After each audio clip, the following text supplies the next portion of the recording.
आपली मुलं किती मोठी झाली ना तरी आई-वडिलांसाठी नेहमी ती लहानच असतात. तर मी दीपाली तुम्हा सगळ्यांचं स्वागत करते माझ्या व्हिडिओमध्ये. तर मला आवडतात म्हणून मम्मीने ना भडंग आणले होते आणि आधी मला खूप आवडायचे म्हणून मी गेलं की सारखं मम्मी आणतेच आणि आम्ही सगळ्यांनी ना असंच मिळून मिसळून खातो. ते झाल्यानंतर ना माझा भाऊ म्हणत होता, की मी खूप छान मॅगी बनवतो. तर म्हणलं करून दाखव बाबा.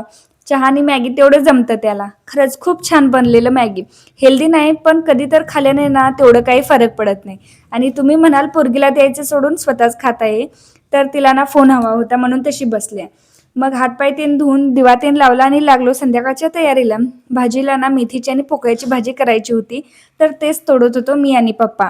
माझे पप्पा ना मम्मीला तेन खूप मदत करतात. भाजी वगैरे नीट करून द्यायचं, लसूण सोलून द्यायचं आणि संध्याकाळचा चहा ना त्यांच्याच हातचा असतो. असं नाही की मी पुरुष आहे तर असली कामे मला शोभत नाहीत, असं काही नाही.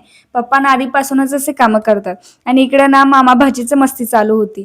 रात्री सुद्धा ना जेवण आवरून निवांत गप्पा रंगतात वाऱ्याला कट्ट्यावर बसून आणि हे फक्त ना गावातच असू शकतं. दियाचा आणि पोरांचा ना लपाछपी खेळ चालू होता. पूर्ण गल्लीत ना बायका रात्री थोडा वेळ का होईना आपल्यासाठी काढून निवांत बाहेर बसतात. चला तर मग भेटू उद्याच्या व्लॉगमध्ये. तोपर्यंत बाय बाय.